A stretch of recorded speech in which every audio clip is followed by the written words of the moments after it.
வணக்கம். இப்ப நம்ம அடுத்து பார்க்க போறது பாத்தீங்கன்னா நம்ம முன்னோர்கள் பயன்படுத்தின சொலகு அப்படின்னு சொல்லுவோம். சொலகு அப்படின்னா இன்னைக்கு இருக்க நடைமுறையில எத்தனை பேருக்கு தெரியுது, இதை எப்படி பயன்படுத்துறாங்க அப்படிங்கறது நிறைய பேருக்கு தெரியறது இல்ல. இதுல பல மாடல்ல நம்ம பண்ணிட்டு இருக்கோம்.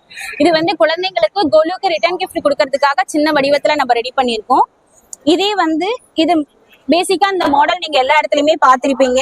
இந்த மாதிரி விரிவா வரும்.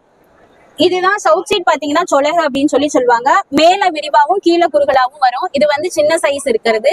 இது பாத்தீங்கன்னா கொஞ்சம் பெரிய ஃபேமிலி பயன்படுத்துற மாதிரி பெரிய அளவுல இது நம்ம பயன்படுத்திருக்கோம். இன்னும் கொஞ்சம் ட்ரெடிஷ்னலா வேணும் அப்படிங்கிறதுக்காண்டி நீங்க வத்தல் வடகம் இதெல்லாம் காய வைப்போம் இல்லைங்களா, பழங்கள் காய்கறிகள் வைக்கிறதுக்காக இது வட்ட வடிவல்ல ரெடி பண்ணிருக்கோம். இதுலயுமே அளவுகள் இருக்கு. இது சின்ன சைஸ், இது பெரிய சைஸ்.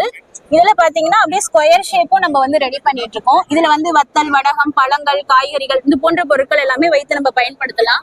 பனை ஓலை பொருட்களை நம்ம உணவுப் பொருட்கள் வைக்கும் போது இதோட ஆயுட்காலம் நம்ம கொஞ்சம் கூடுதலா கிடைக்கும். இப்ப இன்னைக்கு கெட்டு போகுது அப்படிங்கறதுல நம்ம காத்தாட வெளியில வச்சோம் அப்படின்னா ஒரு 2 நாள் எக்ஸ்டென்ஸ் ஆகும். சோ இந்த மாதிரி நம்ம முன்னோர்கள் பயன்படுத்தின பொருட்களை நம்ம பயன்படுத்தலாம். இந்த பொருட்கள் உங்களுக்கு வேணும் அப்படின்னா நீங்க எங்களை காண்டாக்ட் பண்ணுங்க. Contact number 9123520390.